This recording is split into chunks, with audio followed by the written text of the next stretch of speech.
the big story of the show is, as you point out, these Ultrabooks, these new things that we and our customers have created to really redefine what the notebook has been and bring much of the goodness of what you see in tablets and other consumer electronics devices into the PC.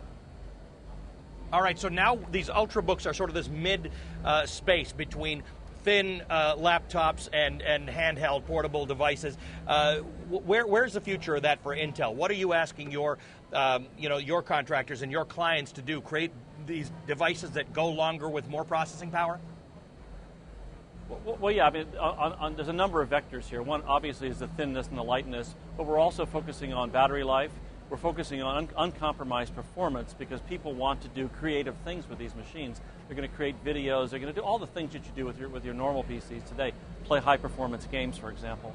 The other thing that we're trying to do is make them much more, let me say, consumer electronics-like, in that they're always on. They are aware of the networks around them, so when you open the lid, all of your emails are already synced, all of your social networks are already synced. There's no waiting. It's just instant gratification. Let's talk a little bit about the Atom, the Medfield processor. What is it doing? What are the big advances in this device, in this chip? Well, yesterday in our keynote, we announced the first Medfield phones, or the Atom-based phones, and I've got a couple of them here. This is Lenovo's machine, and this will be released in the China market. China is the largest market in the world for smartphones, 100 million plus a year.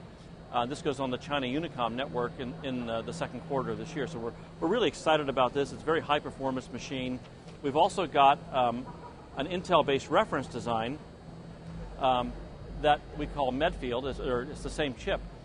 This is something we would give to customers to be able to get very quick time to market. So they can have, if you will, a quick debug platform for their own proprietary software that they can wrap into this machine and get certification in network. So it's a very fast time to market vehicle for smaller customers. All right, you and I, last time we talked, we discussed manufacturing, particularly in the United States.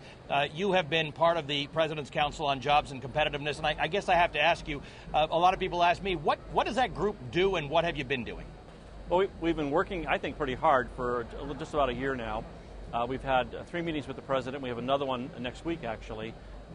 Probably our last meetings. We've completed our report out. We broke up into a number of subcommittees. I've headed up the one on high-tech education with a near-term goal of graduating 10,000 more engineers per year into the United States, because there's a critical shortage of trained engineering talent with the right to work in this country. And so we're really focusing on the college system and the attrition rate in the engineering schools to get a higher graduation rate near term. Other people are working on things like the regulatory environment, or taxes, or permitting for new factories, and those kinds of things. In general, I think if you look at the report, which is public, you'll see there's quite a few really good ideas there, and now it's just up to the administration and the Congress to move on them. And you know, the higher education, the better education for engineers in the U.S. is a problem that will take some years to solve. The more immediate problem is, as you said, the right to work, the fact that we are educating people in the United States, many of whom will be watching us now, and then don't give them the right to stay here, which is hurting business. One of the things we also talked about last time was the impediment to creating manufacturing jobs in the United States. Do you think there's any likelihood over the course of the next year that those impediments, those regulatory and tax impediments, may be solved, and that there will be more manufacturing done in the United States in the years to come?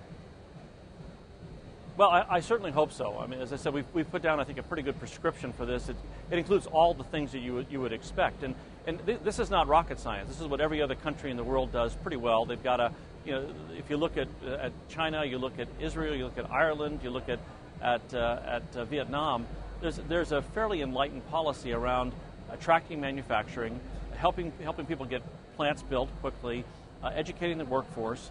This is not something we have to invent. We just have to implement it here in this country, and that becomes a political question. So I can't answer a political question for you, but I can tell you that we have given, I think, a very good prescription for creating jobs here.